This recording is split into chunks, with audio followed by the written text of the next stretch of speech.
a very tense conflict, and that was difficult. Well, thank you very much, Prime Minister. Thank you for your time. We hope you get a bit of a break over the summer. Oh, no, you didn't. I say that hopefully every time. I thought that at the beginning of the summer holidays last time, we didn't. So I'm not saying anything. Thank you very much indeed. If the public could stay behind, please. Order. As a country, both our borders and national security and defence. So they're the three things that I'm focused on more than anything else, those three things. I want them to feel that we've cleared up the mess that we inherited. After the election, it was a huge mess because we had a broken economy and broken public services, and that we're on the road to rebuilding the country. Okay, thank you. And what about child poverty? What would you like to see as progress on that? Well, I mean, poverty and tackling poverty and breaking down barriers has to be central to everything that we do. People will not feel better off or safe and secure if we haven't tackled poverty. But I'm very clear in my own mind that we must tackle poverty by putting in the support that is needed, but also break down the barriers to opportunity, because otherwise we won't fix the very deep and complex causes of poverty, and that's why central to what we are doing. And it's not a one department issue, it's across all departments because it is so complicated and deep rooted. But it's going to be more than just support to deal with poverty as it is today, but also to put in place the measures to ensure that people can get out of poverty and stay out of poverty. And that's why, broadly speaking, the strategy we've adopted has four limbs to it. The first is to increase income, the money coming into people's pockets, if you like, into their household, to decrease costs to them, to strengthen the local support they have, particularly back into work, but in other ways, and to boost financial resilience. And I'm very proud of the fact that the last Labour government drove down poverty, and I'm determined this government's going to as well. Okay, you talked then about working across departments. You've obviously got the missions that you're working towards. What are you personally doing from the centre in number 10 to make sure that those departments work together? Because sometimes in Whitehall you can pull one lever somewhere and it doesn't have the desired effect. It can actually have a perverse outcome. So how are you going to make sure you're stitching those issues together? Well, the first thing is to make it absolutely clear this matters to me, and matters to number 10 is one of the central things that I want to drive, and that our priorities are the three that I set out earlier on.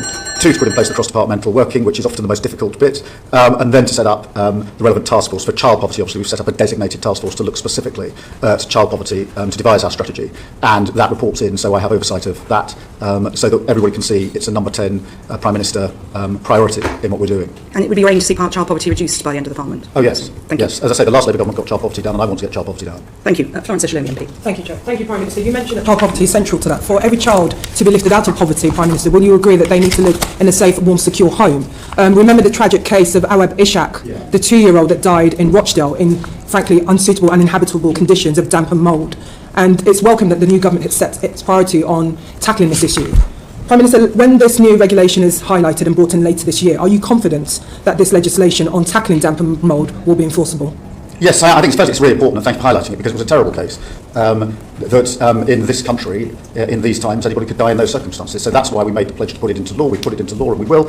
I don't think we can simply say that that law on its own will do all the work that is needed. That is why we've strengthened what we put in place for standards in housing across the board, including checks on landlords to do things like electricity safety checks as well. So yes, I'm confident that it's the right law. Yes, I think it is enforceable, it will be enforced. But I don't think in any of these fields to do with either housing or poverty, there's one silver bullet that solves all the problems. Because one of the issues, Prime Minister, you may be aware is that a number of landlords, including local authorities, are saying that they're struggling in terms of the funding and enforcement to carry out those necessary checks. We've heard that the courts, we know that there's a backlog in the courts in terms of residents bringing forward those cases. So just coming back to that enforceability, Prime Minister, as a lawyer, you know, for anything to be enforceable, it has to have the right protection around it. So just wanting to know if there's been discussions in that interdepartmental discussions to make sure that these cases are escalated when tenants bring them before the courts. Yes, there have been, and one of the ways in which I've set up the work of government is to have key ministers on key commitments reporting in to me for a stocktake on a regular basis, where we go through progress, what measures are in place, etc. And housing, as you would expect, is one of those. There are 6 areas where we have these regular stocktakes, and housing is one of them. So the Deputy Prime Minister and her team come into number 10, and we have a session where we go through a number of different issues, but decent standards and housing and enforceability is among them. Okay. You'll recall last time we met, Prime Minister, I asked you about the government's decision to freeze the local housing allowance. And coming back to the issue around child poverty, this is an area which is keeping many children and their families in poverty because they cannot afford the rent. The recent data from the Local Government Association, responsible for all councils, shows that there's a funding gap of around £7 million over the last 5 years. This is a key area pushing many people more into poverty. So I asked you again, Prime Minister, do you think that was the right decision from a government that's ambitious on tackling child poverty? Look, I think I defend the decisions we've made. Obviously, we head into the autumn. We will get to another budget. There'll be a chance to look again across the board. But we certainly made the right decision first time around. I think I'd also emphasise something I touched on last time, which is, in the end, with housing. We need to build and make available more housing across the board. There simply isn't enough. And that But the means starts, Prime Minister, you may have seen are quite low. We're not building those houses quickly enough, and we will see more people and more children in poverty. We can't build our way out of this crisis. So in the interim, what more can the government do to help alleviate that poverty? Well, as I say, there'll be a child poverty strategy which we're setting out in the autumn. We will go into the budget in the autumn as well, and alleviating poverty is a priority of mine. I do think that we need to build more, though, and we have to build more because we've had a problem for many years of not building enough social and affordable housing in this country. And until we crack that problem, we will never be able to get to the fundamental roots of the failures here, and that's why, on that issue in particular, I'm pressing the Deputy Prime Minister very hard. Prime Minister, on that though, when homes are built in place expensive parts of the country, it's very hard for social landlords to afford to buy them at the rate they would need to pay, make sure that the rents are truly affordable rents. So is there anything on your radar about how you're going to ensure that not just the supply of housing, but the supply of really properly affordable social housing is... Yeah, that's why we made a commitment within the building commitment for social and affordable housing and put down £39 billion, which is the biggest amount. Over 10 years? Put behind. Well, yes, but... just be fair. Well, I appreciate that, but there is always the duty of government to deal with the here and now, of course, but also to deal with the mid and long term. And one of the big problems, in my view, of the last 14 years is nobody did mid and long term. So we lived with the ever-decreasing cycle of failure and short-term sticking plaster, and I'm determined that we're going to cut through that. Thank you, Chair. Thank you. Sir Geoffrey Clifton-Brown. Good afternoon, Prime Minister. Good afternoon. Just following on from Francis' last question on local housing allowance. Some 45% of households now face a shortfall between the local housing allowance they receive and the rent they pay. Some local authorities top this up, and that's costing them in aggregate £204 million. But when we did a study, the PAC did a study on this way back in January, your officials at DWP could not tell us what effect the freezing of these local housing allowances would have on increased homelessness, because there must be an effect. Well, I hope that since then they've provided you with a letter or some further evidence. If they haven't, I shall make sure I do after this session. But in relation to homelessness, that is also an initiative led by the Deputy Prime Minister. It's one of the priorities that I've given her, and we have put a lot of money, so £950 million, into more temporary accommodation. That's money straight into local authorities, because often it's a lack of temporary accommodation that is one of the causes of the problem. And overall, we're investing £1 billion in reducing homelessness, and that involves a lot of preventative work. So there is a central focus on homelessness, quite a lot of money being put behind it, but particularly focused on this question of temporary accommodation available to local authorities. So if I could just stick with homelessness a minute. We discovered that the cladding remediation levy was sucking up so much of developers' funds that the affordable housing starts in London last year, from a fairly low base, I'd say, dropped by 90%. Yeah. That surely is not going to help either the people who are made homelessness or your overall effort to reduce poverty, is it?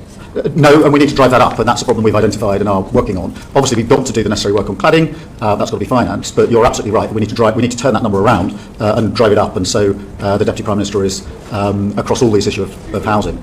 So one of the hardest things I found in our inquiry was that at June 24, almost 6,000 households with children were being housed in bed and breakfasts, of which almost 4,000 were over the 6-week limit.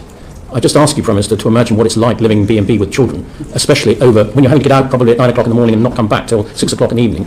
It must be pretty hard. And of that, so we found that 39,000 households were living in occupying temporary accommodation outside their normal home area. So there will be people living over the 6-week limit with B&Bs, with children, outside their area, trying to struggle to get to schools or work or whatever it is they have to do. I really wonder, what would you suggest you can do to begin to solve that problem? Well, firstly, let me acknowledge it's a real problem, has a huge impact on families, and not just the physical aspects of living in those conditions and the cramped and small circumstances, but also in very many cases the ability of a child, for example, to get on with their homework and get on at school. So it has not just immediate short-term consequences, it has longer-term consequences, because those same children, once they're struggling in school, will then struggle further down the line in school. That is why it's important that we have put the extra money into temporary accommodation for local authorities to make sure there's a wider range of accommodation. Now, you can't fix this overnight, but you're absolutely right, it needs to be turned around for all the reasons that you've identified, and I absolutely understand. Thank you. Just on that, Prime Minister, every homeless child means a child missing school, a child missing out on the vital and welcome breakfast club that your government have committed to, a child or adult missing out on those extra hospital appointments because they don't have a safe and secure home to go to. We are seeing councils at breaking point because of the additional money spent on temporary accommodations. A number of councils declaring bankrupt because of temporary accommodation. This is not sustainable. And I come back to some of the measures that have been taken by the government. So just to ask, do you feel, Prime Minister, then, that we do need to have an urgent reset in local government funding to look at these long-term solutions and key pressures facing councils up and down the country? Firstly, let me say we have put £1 billion into homelessness. That is a huge amount, more than any government's put in for a very, very long time, for precisely the reasons that have been identified by this committee. So there's an absolute commitment on homelessness, and the money was put there in the budget and the spending review to make good on the commitment. commitment on homelessness. On the wider question of local authority funding, yes, I do think it needs a review. I've long thought it needs a review. Amongst other things, we need multi-year settlements. There are no end of local authorities that say to me, because it's a year-on-year allocation of money, we can't use the money as effectively as we might otherwise be able to do. I don't know how many local authorities who say to me, until you fix, as we are now doing, the no-fault eviction problem, you'll have a homelessness problem, and the bill will be picked up by local authorities. That's why we brought in the provisions to get rid of no-fault evictions. So I absolutely agree with you. This needs review, it needs change. We've started the process of change, and they would be, as it were, the top contenders for me of what we're getting on with to bring about a material change as quickly as we can. Okay, that's good. So it'll be good to know when we'll expect to see some of those changes and the extra investment, and if it's something that... Well, the investment in terms has gone in already. I mean, the money's been made available. When do you expect to see a change? Well, as soon as possible. I've got the Deputy Prime Minister project managing this. We're looking across the numbers. We're getting the money to where it needs to be. But the financial commitment and the political commitment are in place, and the Deputy Prime Minister is pretty focused. It matters hugely to her. It matters hugely to me, and therefore we're driving it through central government. I talked earlier about your vision in 3 years. I mean, you're saying in 3 years, in the next year, you'll see a difference. When do you think we'll see the actual difference on the ground? Because in homelessness or living standards more generally? Well, on this particular issue, on housing and temporary accommodation. Well, the money going into temporary accommodation, I want to see having immediate effect. In other words, more accommodation available. Now, obviously, it'll take some time to get it into place. But where is this accommodation going to come from? This isn't a delayed project. Well, in terms of what can be built, what can be arranged, what can be taken by councils and repurposed, is a central focus of what we're doing. But I'm impatient for this change to be driven through. There's no desire on government for this to take any longer than it needs to take to be done effectively and properly. It's just that we've got Home Office bidding for homes for asylum seekers, we've got the councils bidding for the same properties, Everyone's driving up the price, driving the cost up. I know, which is why I'm so furious at the last government for leaving tens of thousands of asylum seekers unprocessed with nowhere to live other than accommodation paid for by the taxpayer. Are you planning to build homes or put people into... We have to do a number of things. We do have to build, of course. But that won't happen in the next year. We have to take over other accommodation. We have to drive down the asylum lists. There is just a big pinpoint before.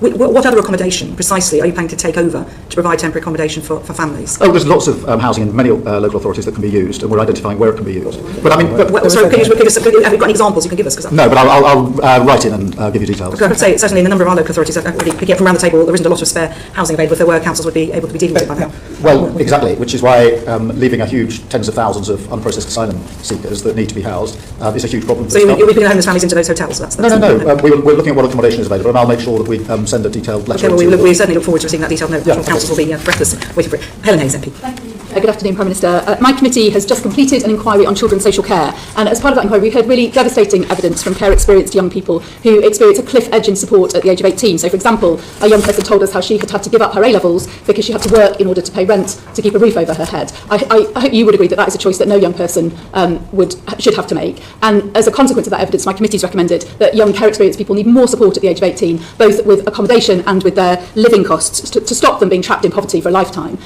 Is that a recommendation that you agree with, and how would you progress the urgently needed additional support for young people leaving the care system? Well, firstly, I absolutely agree with the identification of the problem that you and your committee have put forward. Lots of children coming out of care essentially go off a cliff edge from having support when they're in care to almost none. And we've got to, in my view, change that. So there's support and it's graduated as they come out of care. I haven't looked particularly at the recommendations, but I will make sure that they are being looked at and obviously give you our full response to them.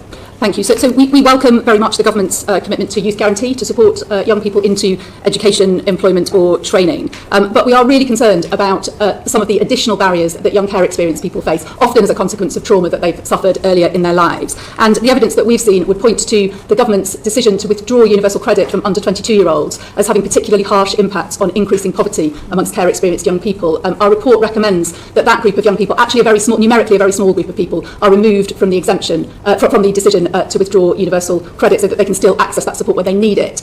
Is that something that you will be prepared to take forward? Well, certainly have a look at the recommendation that your committee has made. I do think the Youth Guarantee is a hugely important part of what we're trying to do, but we'll certainly look at your recommendation. One of the issues is that the mental health support often isn't there for those young people who've experienced trauma earlier in their lives, and it's very difficult for them, if they're living with trauma, to be able to take advantage of opportunities that might otherwise be available to them. And that's why we're looking particularly at that safety net for care experienced young people, because this is about avoiding them being trapped in poverty for the rest of their lives. Is this something you'd be prepared to pick up? Yeah, I mean, as I say, we'll look at the recommendation your committee has made. Okay. And then the final thing from me, just drawing again on that report, is that the evidence is that, really, if the government is serious about homelessness, if the government is serious about tackling the problems that we have in the criminal justice system, the government has to be serious about providing better support for young people in the care system, because they are so vastly overrepresented in both of those populations. So a quarter of the prison population has care experience. That would indicate that they're not in prison for any reason other than their lives have gone really badly wrong because they've been let down previously and when they were children. So this is a problem that we believe as a committee is of strategic importance to the government. Yet support across the country for care experienced young people is completely completely inconsistent. So our committee recommends that there is a national offer for care experienced young people. Will you commit to that, Prime Minister? Well, firstly, on your general analysis, I agree. I mean, for many years we've seen an overrepresentation of those that have been in care in poverty and in prison, in the criminal justice system. We absolutely need a better approach to that. Whether a completely national approach is right or wrong, I don't know. I'll certainly have a look again at what your committee has said about this and make the relevant inquiries. But we do have to improve the chances and opportunities for those who've been in care and come out of care. And it starts obviously with what has been a cliff edge for many of them, but then continues with quite deep-rooted problems very often for the rest of their lives. On current policy, they will still face that cliff edge and they will still fall through gaps in support because there is not a national safety net for them. So I hope that is something that you'll look at in detail and come back to this committee in due course with progress. Okay. Thank you very much, Ms Hayes. Debbie Abrahams, MP. Thank you. Good afternoon, Prime Minister. Since you were last before us, Prime Minister, my committee published our interim findings on the Pathways to Work inquiry in May, where we expressed our considerable concerns about the imminent UC and PIP legislation, and particularly in terms of the changes in eligibility of these benefits, with the potential of pushing 250,000 disabled people into poverty. Now, I acknowledge the concessions the government made to the bill, but the fear and anxiety that this caused to disabled people currently in the system cannot be underestimated. I just wondered what you'd like to say to them now and what you will be doing differently in the future. Well, it's very important that they feel secure and supported, and that is at the heart of what we are doing in the changes we're making to welfare and related areas. I want to see more opportunities and more support put in place. And some of that will come from the state, some of it can come from employers. I'm absolutely clear in my own mind there's more that employers could do and the state can help them to do to encourage those with disabilities to come into work and to retain if they are in work. And I've seen good examples of that myself, as no doubt you have, but not enough across the country. So we need to do more. Thank you. Well, on that very point, you'll be aware that there is still projections that your government has put forward that estimate 50,000 newly disabled people in April next year will be pushed into poverty because of the reduction in the UC health element of the bill. Now, you mentioned about getting more disabled people into work. Charlie Mayfield, who, as you know, is doing the Keep Looking Working review, not to be published until later this autumn, Prime Minister, has said it will take several years before the labour market changes in order to allow more people to be disabled people to be employed, but also to retain disabled people. So my question to you is, several years, 8 months, what are we going to do to mitigate against the potential pushing of another 50,000 people, disabled people, newly disabled people and their families into poverty?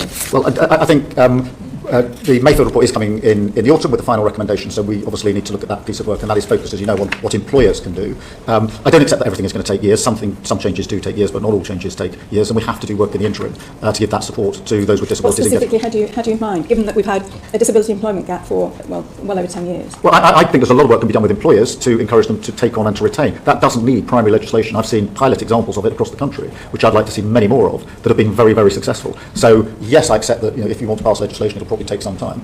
I don't accept that every change that is needed, some of them that I've seen myself have been quite effective, don't need legislation at all, and I think we can get on with that as quickly as possible. The Mayfield recommendations will be on with us, obviously, later this autumn. Could you give an example, Prime Minister? Yes, I'm aware of the Trailblazers examples, and again, these are pilots in tens of thousands, not hundreds of thousands, that will be affected next April. And I'd just like to point out that in my part of the world, there is one job for a disabled person for every 333 disabled people chasing them. Slightly different in the south, where there's a more vibrant local economy. It just seems so punitive in that regard. But ultimately, Prime Minister, I just wanted to go back to my first point about doing things differently. This was poor legislation. It was in that regard. But ultimately, Prime Minister, I just wanted to go back to my first point about doing things differently. This was poor legislation. It was designed to save money for the Treasury by cutting support to sick and disabled people. It was so far removed from Labour values of fairness and social justice, let alone compassion and common decency. I have to say I felt ashamed. So what are the values that will underpin the government in terms of the policy making going forward, so that we avoid the harms, the potential harms and the real harms that people are going to face, disabled people, vulnerable people are going to face? But I think this is a really important Labour value. I think the fact that there are nearly 1 million young people out of work, not earning or learning, is a huge challenge for our country. None of us should be accepting of a system that operates like that. It is broken, it needs to be mended. All the evidence is that if you're on benefits and out of work at that young age, the likelihood of ever getting into good, well-paid, secure employment goes down, down, down for the rest of your life. 1 in 10 working-age people out of work and 3 million locked out for health-related reasons. It is no wonder that almost everybody says the system is broken and it's got to be changed. And I'm glad that we've started the process of change. I'm not going to pretend that we got everything right in recent weeks, but we do need to reform the system, and we should take that on as a Labour argument, in my view. Couldn't agree more. Everybody agrees that reform needs to happen. It is a broken system. Reform does not, you mentioned right at the beginning in the introduction, reform does not mean cuts to household incomes of already struggling households. We must do better, Prime Minister. You mentioned about reducing poverty. This had the potential of actually increasing it. I'll leave it there. Thank you. Thank you, Ms Abrahams. Just Certificate from Brown. Hello again, Prime Minister. It seems that we have, as Debbie Abrahams was saying, a long-term trend of unemployment increasing every month. It now stands at 4.7% and 1.67 million people out of work. And therefore, it was perplexing to me, and I hope it might be perplexing to you, that when we did our inquiry on the 2nd of July into job centres, we found that there were 2,100 fewer work coaches than there had been the year before. Now, I accept that the DWP have had difficulty recruiting them, but given that I'm sure it must be your government-stated objective to try and help people back into work wherever possible, and job coaches play a key part in that, it was surprising to find that not only was there fewer job coaches, their initial interview time had been cut from 50 to 30 minutes, with proposals to cut them even further. Now, that means the moment the work coach gets into a room with a jobless person, they've got to establish who they are, get all their data, their criteria, their skills, their wishes, how they would get back into work, all in half an hour, which, if it had been previously deemed that it was necessary to have 50 minutes, I don't see how quite that could be done in 30 minutes. And when we questioned DWP on this, they told us this was based on data from their own employees dating back to 2015 to 18. They had not done any surveys on the people trying to get back into work themselves. This really does seem peculiar. And we do know that the interwork rate declined from 9.7 in 2021 to 8.2 in 23-4, and I imagine it will decline again this year with the lack of these job coaches. So could you tell us how that might be reversed? Yeah, I mean, let me go back to the beginning of your question, if I may. The employment rate is up 0.8% over the year. The unemployment rate is also up slightly. Now, you may think that that's a slight contradiction, but as you will know, what that indicates in the data on my own analysis is that the inactivity numbers have gone down, so those not even looking for work have begun to look for work, hence the unemployment figure has gone up at the same time as the employment figure has gone up. That therefore puts a great spotlight on the very problem you've identified, which is whether job centres are doing what we expect of them in terms of helping those that are now looking for work and those that have been looking for work into work. I think we have already started the programme of changing the way job centres work, because there's not enough time coaching and helping people into work. I also don't think that many businesses are actually going to the job centre when they have a vacancy. I've talked to lots of businesses myself and said, when you do have a vacancy, are you putting that at the job centre so we can match up the local jobs that are available with those that are looking for work? And the answer is most of them don't go to the job centre. So there's a lot of change in the job centres that we've already started, and we need to see through for the very reasons you've identified. So, Prime Minister, I don't think you quite answered what I asked. And you said, I think, that the job coaches were going to be given more time. In fact, not only are the initial interviews cut from 50 to 80 minutes, the follow-up interviews are also cut considerably as well. So, in other words, people seeking to get into work are finding it more and more difficult because they're getting less and less advice. Yeah, I mean, I'll take away the point you're putting to me. I'm not across the details of how many minutes are allocated to the coaches in job centres, but the broad principle that you're putting to me, as it were, I agree with, which needs to be more support for people to get into work, and we need to change the way job centres work altogether, in my view, and change the very nature of them, which is part of the work that we're doing. But I will take away the particular issue you put in terms of the minutes allocated and get a fuller answer to you. Sorry, final question for me. You said just then you want to change the way job centres work. Do you want to just elucidate on what's in your mind on that? Yeah, I don't think most businesses are advertising a lot in job centres, and I think there's a basic mismatch between what is genuinely available in an area for those that are going to a job centre and that which they're being presented with. And I think it's a problem we've got to sort out. Okay. That is because people don't have faith in the job centres. Businesses don't, so you haven't got the job centre doing the job it's intended to do. I also want to, whether it's minutes allocated or whatever it is, I do think there's more support, and we've allocated money to support people into work, and that needs to be used much better in my view. In terms of precise minutes allocated at face time or sport time, I'm not across the detail of that, but I'm absolutely clear that we do need that more support. They're the two fundamental changes that are needed for job centres, to my mind. Thank you. Thank you, Prime Minister. Liam Byrne, MP. Prime Minister, thank you. You said at the top of the meeting that your vision for 3 years' time is that, in your words, I want people to feel better off. Just so we're absolutely clear, is the ambition that everybody in our society should feel better off in 3 years' time, including the poorest 40% of households? Yes. So you'll be aware of some quite troubling forecasts from, for example, the Joseph Rowntree Foundation that says that, in fact, having looked at all the measures that the government's announced on the table by the summer, the bottom 40% of households are not going to be better off in 3 years' time. They're actually going to be £1,200 a year worse off. So what do you think needs to change between now and the end of the Parliament so that everybody in our society is, in fact, enjoying higher living standards? Well, we need to do a number of things. The first is we've got to get much better growth into our economy and create more wealth in the first place, and that's why we put so much store on ensuring that we took necessary measures at the budget to deal with our inheritance. We then had a spending review which was targeted across the country. This question of making sure that if there is a thriving economy, it's a thriving economy in every part of the country and not just in some parts of the country. And it's why we've already in the spending review focused on things like the living wage, the national wage, and the minimum wage, and ensuring that wages are going up. They've gone up more in the last 10 months. They went up in the last 10 years. So that's the first part. The second part then is the poverty strategy that has to ensure that this is across the whole of society and every location, because in addition, as you all know, to the growth figures, we've had inequality variances across the country place by place, and we have to have a laser focus on that, because whilst we want more wealth creation and the economy to thrive, and we do and we will, we can't have that as London and the South East and redistribution as a sort of one-word answer for the rest of the country. To my mind, that is fundamentally wrong. Mr. Ben. The challenge that we've got, though, is that the Bank of England now forecasts that wage growth is going to slow down. Joseph Rowntree Foundation says that earnings for the bottom 40% are going to fall by £700 a year. The Office of Budget Responsibility says real household disposable income is going to fall to almost zero in a couple of years' time. Resolution Foundation says that the freeze on tax thresholds means that the real wage growth for the poorest will get obliterated. We've got council tax going up by 5%.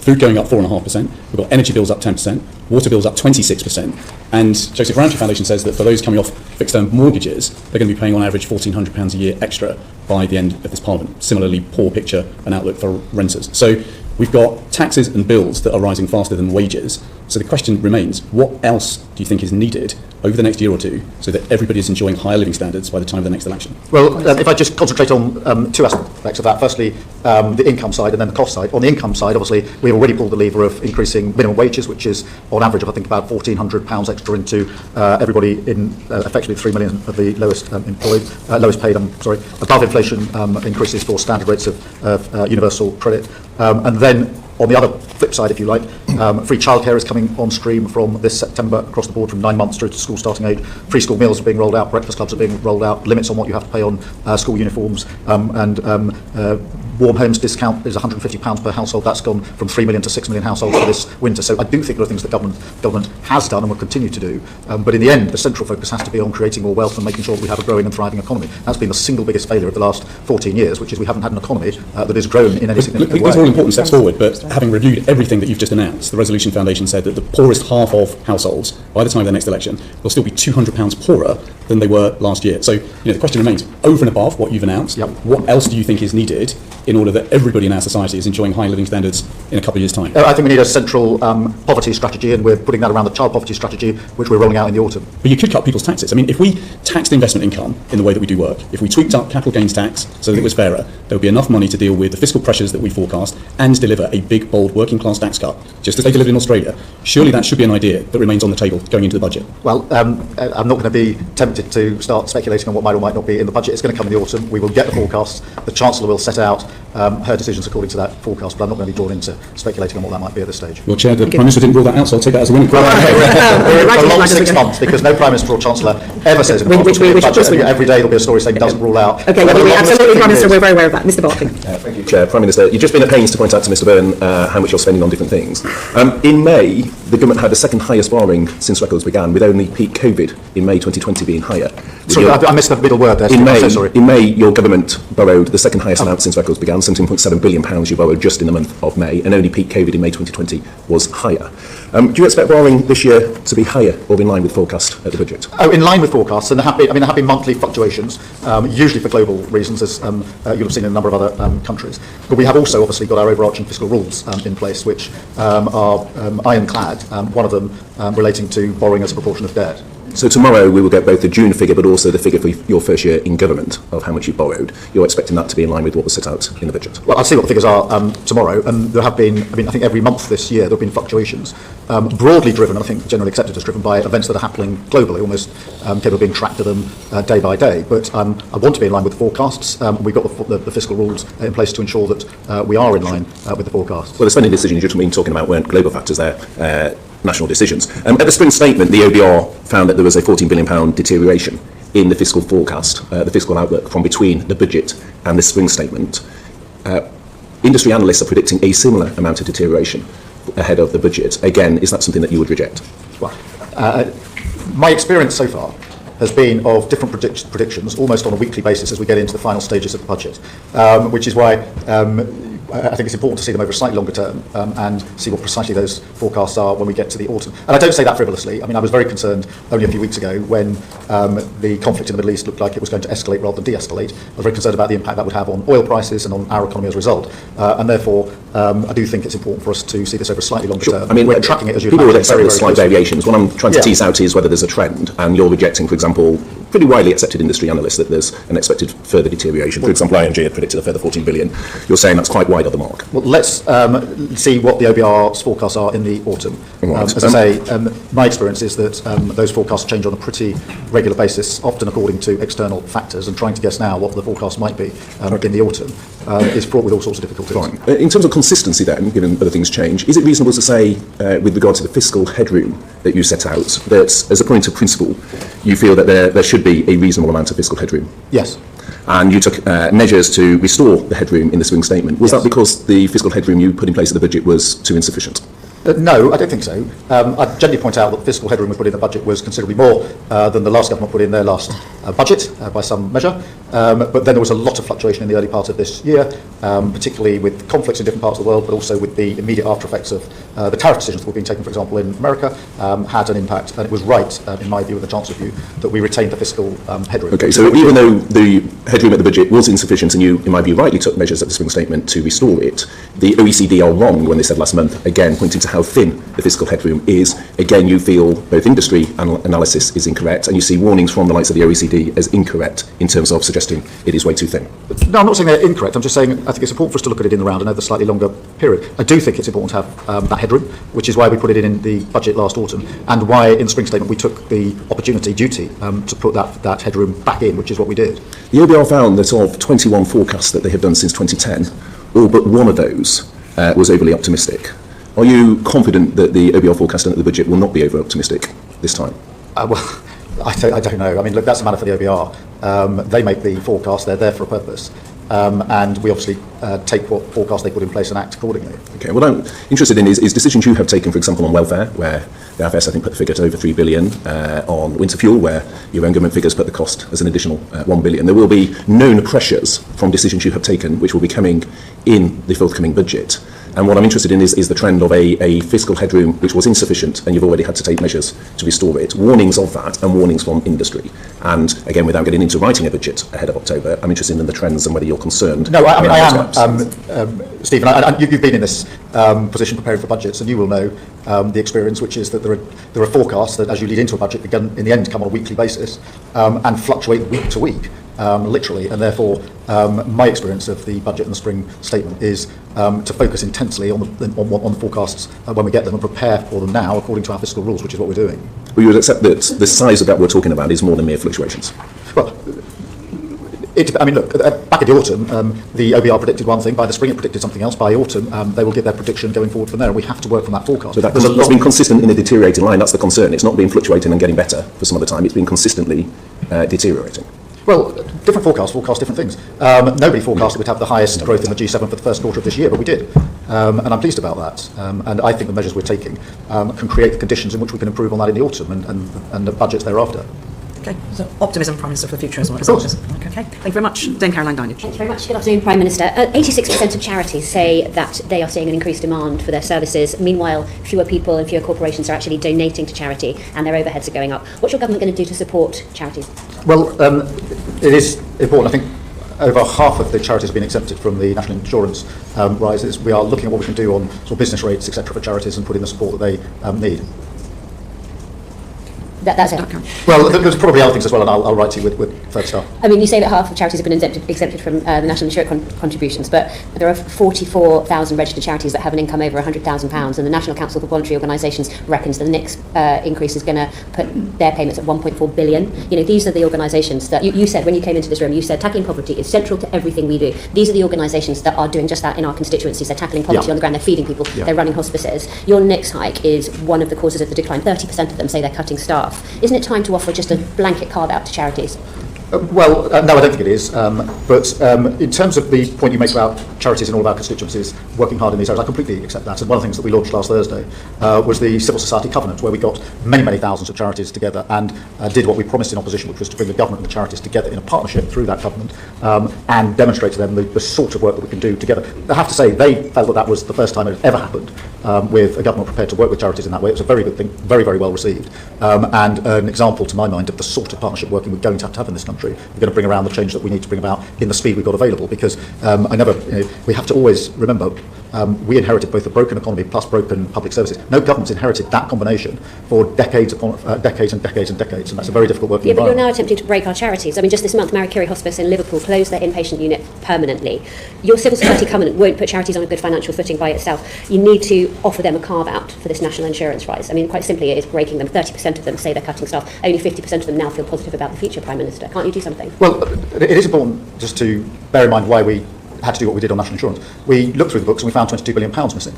We had to do something about it because that's a serious problem. But you can't do it and we addressed that at the budget. At the same time, we used the money from that NICS increase to invest hugely in our NHS. Hence, we promised 2 million extra appointments in the first year of Labour government. We've done 4.5 million. That takes the pressure off many charities. I want to talk about charities, and you're basically balancing the book on the back of things like children's hospices. Can I also talk about... we're clearing up the mess of the last government. On the back of children's hospices.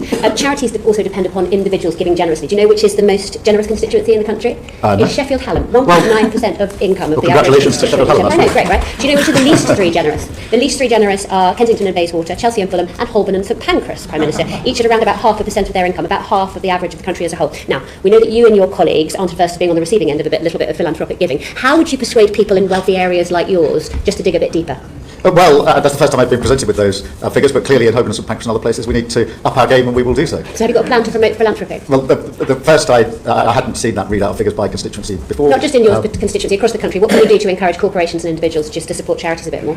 I think we should do everything we can to get them to support charities and individuals. Like what? Everything we can, like what? Well, we'll go to Sheffield Hallam and we will find out what's happening there that clearly isn't happening in Holborn and St Pancras, and take it away as a learning experience. Is this something your civil society covenant might be looking at? Yes. I think one of the most important things is how government works with charities supporting what they do. We've had examples of charities rolling out particular initiatives that they brought to us. So one of them was the Macmillan initiative on giving people guided support to the charities that they might need if they're diagnosed, in that particular case with cancer, but with other diagnoses. They did that as a local plan. We've taken that now as a nationally rolled out plan working with those charities. Very, very good. And that's an example Excellent. of the government working together. Can I move you on to the BBC? Because that's a bit of a regressive tax in itself, the licence fee. What's your view on how it might be reformed? And also, we were promised the BBC Charter review at the beginning of the year. What's holding it up? Well, we're going through the review, and it'll obviously come to its conclusion. We keep an open mind about what we need to do with the licence fee, but we are working closely with the BBC. When are we going to see will we see the consultation paper on the BBC Charter review before October?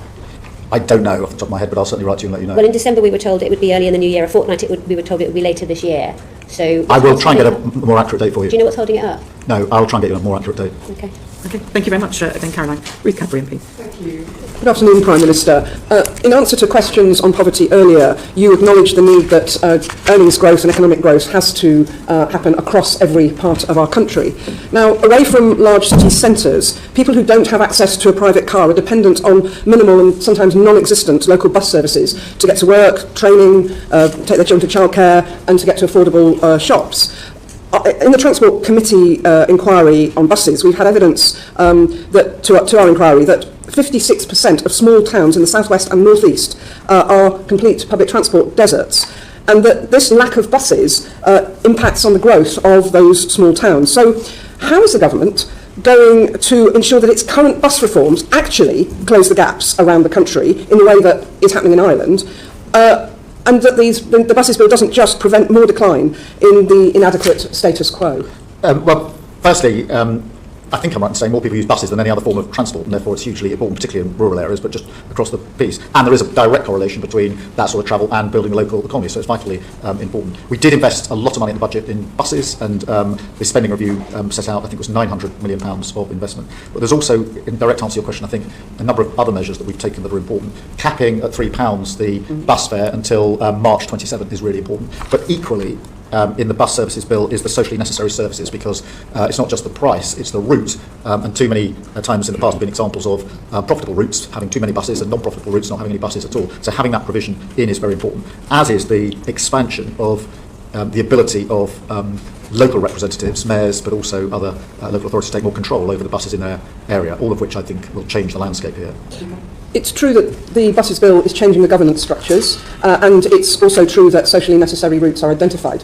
Our concern is, and the evidence we received, is that might just about hold the status quo, while we've got many places that already have no bus service, and many more places that have no evening and no weekend bus service. So could I just ask, Prime Minister, that you look at the buses bill and other potential initiatives available to you to ensure that buses and bus use grows around England outside of London, rather than just stays as it is? Yes, certainly. And as I said, we put quite a lot of investment into the budget, but you're absolutely right, that needs to do more than maintain the status quo. I don't think it was a status quo, I think it's probably reducing, but it needs to more than stabilise the situation and improve the situation. Thank you very much, Ms Cadbury. Nick Smith, MP. Thank you, Prime Minister. The Chancellor established long-term measures to boost our economy. The industrial strategy provides important detail, as did the spending review. However, truth is, some of our former industrial areas are much harder to revitalise. So, for instance, in the South Wales valleys, almost a quarter of young people are economically inactive. Will the government look at concentrated regional investment for areas like this, proud places which once powered our country, still need a helping hand? Yes, I think this is really important, and obviously this is long-term issues in communities that have been overlooked, in my view, for a very, very long time. I think there are a number of measures that we are taking that are really important. To give some examples, Cardiff and Newport Investment Zone will drive growth, particularly in manufacturing in that area, much-needed skills that are transferable. There's a Newport semiconductor cluster, which will support hundreds of highly skilled jobs. You'll be well aware of all the support that's going into Tata Steel, into Talbot and Tata, the owner there, that we're working with very closely. And I was very pleased to see the electric arc furnace work start just last week or the week before. But in addition to that, really to tie it to the previous questions, we also need to invest across Wales and South Wales in particular in transport and rail across the region. Thank you for the answers, particularly on Newport. That's very close to the eastern valleys where I'm from. But also, Prime Minister, can we invest in the future in much more localised ways in the valleys? There's 750,000 people there. They need good support in the future. Yeah, absolutely. And the transport improvement, the local growth work that we're doing, and the empowering of local authorities and working with the Welsh Labour government central to that in terms of what we're doing. Thank you. From Wales to Scotland, Patricia Ferguson. Thank you, Chair. Good afternoon, Prime Minister. The Scottish Affairs Committee has recently been looking at those former industrial areas in Scotland, and we've observed that persistent long-term poverty and poor outcomes occurs in many of our former industrial areas, particularly those that are not close to major towns. So what steps is the government taking to ensure that the benefits of the industrial strategy reach those communities? And what work are you doing with the Scottish Government? But also, what is the role of the Scotland Office in helping to deliver those outcomes that we want to see? Some of the levers to deal with poverty are obviously devolved, some are not. The ones that aren't, we can operate and pull, and we will. So that's your minimum wage, the changes to Universal Credit, Employment Rights Bill, and some of the other schemes like Warm Homes. So there are things I think directly the government can do. The budget last year set out the biggest devolution settlement for Scotland, best part of £50 billion per year. So there is the money there for the Scottish Government to get on and take some of the other necessary measures, and I'm not convinced that they're doing so. Our job, notwithstanding our political differences, to work with the Scottish Government to deliver, particularly on good, well-paid jobs in areas that need them. That we are doing. One of the first things I did as Prime Minister was to go to Scotland, in fact, the very first visit within days, to say to the First Minister that notwithstanding our political differences, I saw my job to be delivering for Scotland, and therefore we'd work with him and his government wherever we could. Nick Smith, MP. Hello again, Prime Minister. The best way out of poverty is a good job. In recent years, there's been a cyber security course in Ebervale. Cyber attacks on Marks and Spencer highlight how crucial this sector is. Archie Norman from M&S outlined the enormous surface attack which companies face, often after outsourcing and offshoring of cybersecurity. So could you consider how the government and the private sector might collaborate on this to expand technology and cyber security jobs here in the UK? This could reduce our tech risk and be a pipeline for jobs for younger people for the future. Yes, firstly, I think it's a really important issue because there are very many more cyber attacks than most people appreciate, and there are serious security risks. Marks and Spencer is an example, or plenty of others, including concerted cyber attacks on the government and on our public services, which we deal with day in, day out. So it's in our interests to work both with the private sector, which we are doing on initiatives in very many constituencies, to build up those jobs and develop the skills that are going to be necessary, but also working with our security and intelligence services, and in some cases with our military as well, in terms of the work that we're doing on cyber. So this is an area where you can see room for expansion. We put in the money at the spending review review on this because I'm very concerned about the increasing risk of cyber attacks across the board. Just to emphasise, however, this issue of outsourcing and offshoring of cybersecurity, if you could please go back to the private sector about that, I think that will help a lot across our country. Yes, I'll do Perhaps that. are you specifically looking at any, proposing any training in places like the Welsh Valleys in order to promote cyber training for young people to help build skills in those areas, Mr Smith highlighted? Yes, there are initiatives in... Have you got any specifics you can give? Appreciate we don't have that. I know there are, but what I'll do is I'll make sure they're available to the committee. Thank you. Patricia Ferguson. Thank you again, Prime Minister. Many of the communities we're talking about in both Scotland and in Wales have had difficulties now for quite some time. This is not a new problem. These are obviously very hard to reach communities in that sense, but many of them actually possess quite high levels of manufacturing skills that we could use in the to promote the industrial strategy. So I just wondered if there are any specific things that we can point to that would help these communities to get out of this difficulty, because as I mentioned earlier, the problem seems to be particularly acute for those communities that are not close to a larger town where they can feed off what's happening there and where they have transport links that they can access to. Yeah, I think local growth plans are part of the answer to that. I think making sure we retain the skills and the jobs in the places we've got them is hugely important. Two examples of that. Grangemouth is an area where we put quite a significant government amount of money behind it recently. Grangemouth, it seems to me, I mean, there's a problem obviously with the winding down of the refinery at Grangemouth, but it is a huge opportunity in terms of the potential of Grangemouth, and therefore for that community and many, many communities around it. I see it's a huge opportunity. I think we've got 10 strands of work going on there to identify the best possible way forward for Grangemouth, which we shouldn't see as some sort of charity case. It is an incredible opportunity in Scotland. Equally, the work around Aberdeen as we transition from oil and gas to renewables, the potential there is huge for using the same pipework for carbon capture as is currently used for going the other way, if you like, and the same skills and the same workforce for decades to come. So I think there is huge potential in Scotland if we get this right. I would also add that thanks to our India trade deal, most whisky distillers in Scotland are saying to me they're now going to struggle to produce enough whisky to export. It's a problem they're absolutely loving, but it just shows how the trade deal has direct impact on that issue in Scotland in particular. Ms Ferguson. Interestingly, many of the whisky distilleries will also tell you that they have the problem of being able to provide housing for their employees, but perhaps we don't want to go to that one at the moment. But I wonder whether you think that the new jobs coming forward, both from Grangemouth specifically and also in the transitioning to the North Sea, are able to keep up with the number of jobs that are being lost? I think they can, but I think it needs additional work, one of which is to value the local supply chains and to ensure that that is measured when contracts for procurement are put out, because I think particularly at the moment having secure supply chains in Scotland is vitally important, and therefore one aspect, whether it's Grangemouth or elsewhere, can then feed a lot of other communities, a lot of other jobs in quite a wide range of areas, but only if we value the fact that they are Scottish jobs in Scotland, where in my view the investment in the contract should be, not least because that then supports the communities through those jobs, and those with the jobs are then paying tax back into Scotland rather than paying it in another country. So we need to value it and weigh it in the work that we're doing on contracts in particular around the main clusters that we're talking about. Thank you. Thank you very much. Andy Slaughter, MP. Thank you, Chair. Good afternoon, Prime Minister. People of limited means used to rely on legal aid to navigate through the criminal and civil justice systems, as I think you know. The 2012 LASPO Act destroyed much of that, leaving an inadequate patchwork of advice and representation and longer delays in the civil courts, which is the subject of a Justice Committee report published today. No one is expecting the government to suddenly restore the billions taken out of legal aid, but is there a comprehensive plan for ensuring access to justice, or will this be more of a patch and mend job? Well, it's a massive problem, as ever. There's no department that we inherited that is anything other than broken. We are putting more money in. We're focusing first on the criminal side and putting in more money on legal aid because, as you will know, there are terrible backlogs in our courts, and we have to sort that out with more money going in, and then to focus on things like housing, where within the civil sphere there's a particular problem. So there is more money going in. It's focused in that way, but we are looking at a broader review of how we can have better and quicker access to justice because it's far too slow. Thank you. Could I just move on to reoffending then? We've got terrible reoffending rates in this country. People leave prison without a job, a place to stay, or support with addiction and mental health. Some become a nuisance on our high street, committing further offences and quickly finding themselves back in prison. But while you're building new prisons and substituting control and punishment in the community for custody, what plans does the government have to cut the numbers committing criminal offences by reducing reoffending, stopping the revolving door that destroys the lives of victims and perpetrators alike? The first thing is more mental health and substance abuse support in prison whilst people are in prison, which we're putting in and does make a difference. I think for those that are out of prison and serving their sentences in the community, there's an initiative we've launched with councils to try and bridge them into well-paid work at the end of that part of their sentence, which is shown to have material support, and then putting a better package of support around those actually leaving prison when they do leave prison. So they're the three things that we're doing at the moment. Thank you. Thank you very much. We're now going to move on to discussing some of the international issues that you've been dealing with, Prime Minister. And Andy Slaughter's going to kick off with that as well. Well, I'd like to change the tack, Prime Minister. Every day it's clearer that the civilian population of Gaza is being starved, killed and displaced in a systematic yet indiscriminate way. The steps the UK has taken thus far have had no effect on the criminal actions of the Israeli government. Indeed, these have accelerated and spread to the West Bank. What further steps will the government take to protect Palestinians from mass killing and destruction of their homes and communities? And will these include recognition of Palestine as a state and acting on our obligations under the ICJ advisory opinion? Firstly, we need, in direct answer to the first part of your question, we need a ceasefire, and we need it straight away, because that will create the space for the remaining hostages to be released. They've been held for a very, very long time. It will create the space for aid to get in at speed and at volume, which is desperately needed.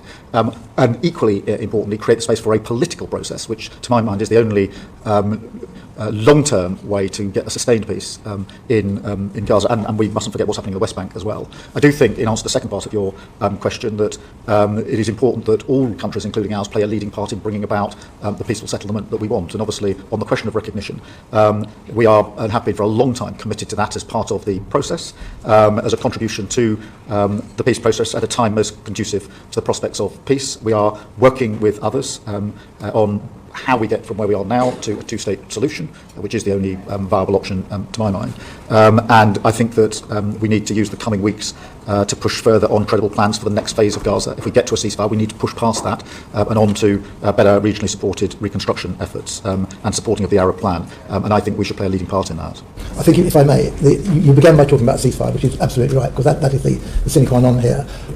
But we hear a lot of words. There's been another statement, I understand today, a joint statement with 25 countries. But people are asking for action. You must hear that, and certainly the Foreign Secretary hears that every week in the House of Commons. And we have yet to see any steps that have led the Israelis to take action on a ceasefire. Indeed, the opposite is the case. Every morning brings new horrors and new atrocities, new displacements, new deaths of civilians queuing for food in that way.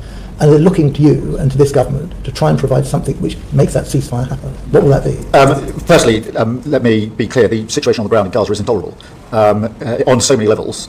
And we make that absolutely clear in all of our exchanges with Israel and with other countries. Whether that's the deaths for those that are queuing for aid, whether it's the plans to force Palestinians to live in certain areas or excluded from certain areas, they're all intolerable and absolutely wrong in principle. We have taken action, as you know, in terms of sanctions, in terms of what we're doing with arms sales, and we are working hard with allies to ensure we bring about a ceasefire. That is not straightforward, as you will appreciate. It is important that we're working with the Americans on this, as you would expect.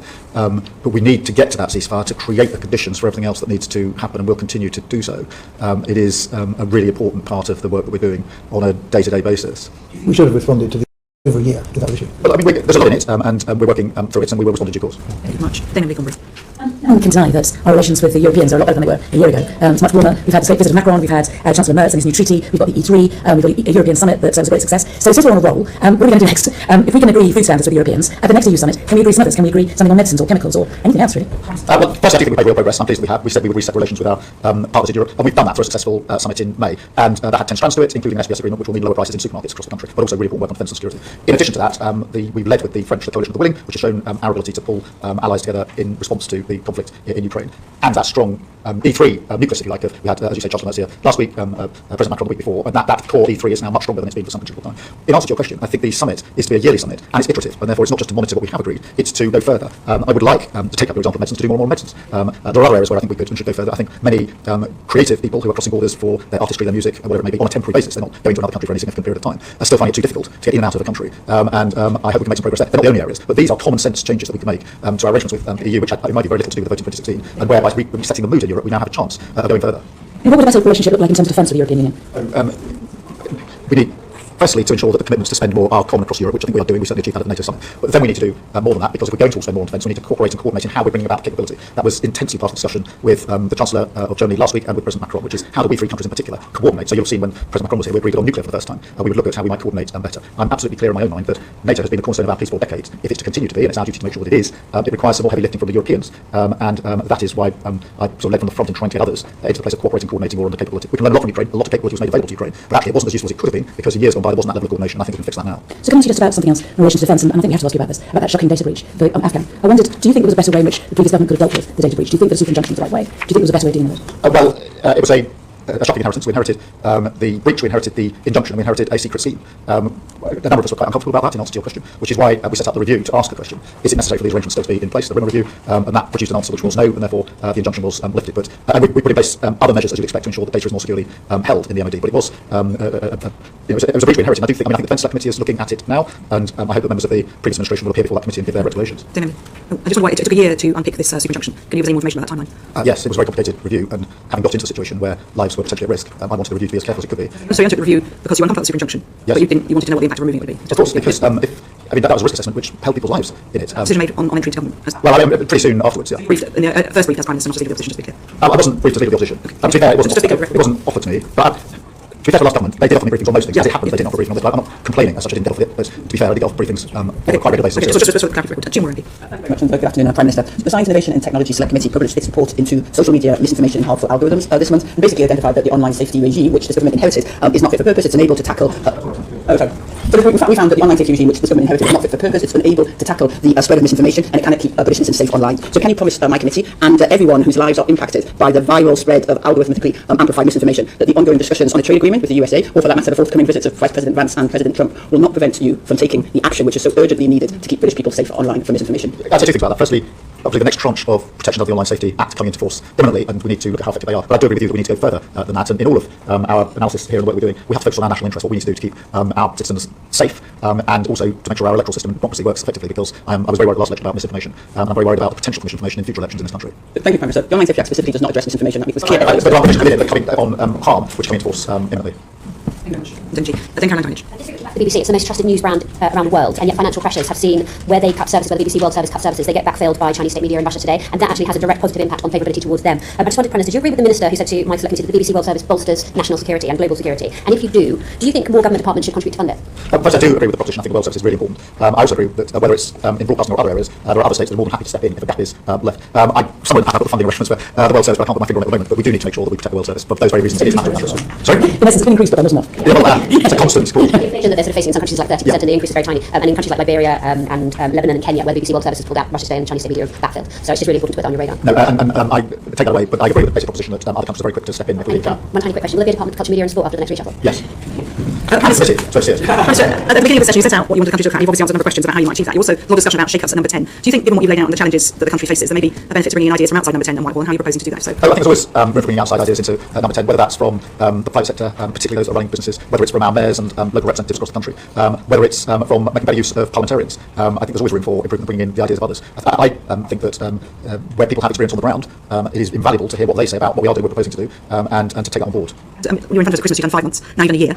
Given what you've just said, is there anything that you would have done differently, sitting where you are now, knowing what you know, compared with the 5th of July 2024? Well, I mean, we had the most terrible inheritance. I know some people don't want to hear it anymore, but if you think about Blair, he inherited an economy which was getting better, but public services which were broken. Cameron inherited good public services, but the 08 crash. We inherited broken public services and a broken economy. So we had to take some difficult decisions in year one, and I'm not surprised that that's been hard in places. But at the same time, we've delivered incredible numbers. So you're saying you do nothing differently? So you just talked about bringing people in from outside Whitehall to help shape the agenda. Is that something that you want to do more of? Well, yes, but I do. I mean, if I may carry on, we've done 4.5 million extra appointments on the NHS. That is remarkable. Nobody thought it could be done. We've got a 10-year plan for the NHS. We talked about wanting to engage Parliament more, for example. Is there anything in just? I mean, it's not over a year. You've had a chance to do this huge, the biggest job in the country, very big challenge, huge challenge. Is there anything you would, what different approach you've taken now? You've had to sat in the hot seat. Well, I think we can engage Parliament more. I don't doubt that, but I do think it's important for us to remind people of what improvements we have done at the NHS, what we've done on free school meals, breakfast clubs, childcare, school uniforms, what we've done in terms of investment we put into road and rail. The fact we've got 3 trade deals with countries which many governments tried to get deals with and didn't achieve that. We've had £120 billion worth of inward investment. That is a record all-time record of inward investment. And sometimes one of the mistakes we make is not shouting and loud enough about what we are achieving. So from that list of achievements, what's been your best moment in the last year as Prime Minister? Walking into Downing Street and taking up the job of governing. I wouldn't swap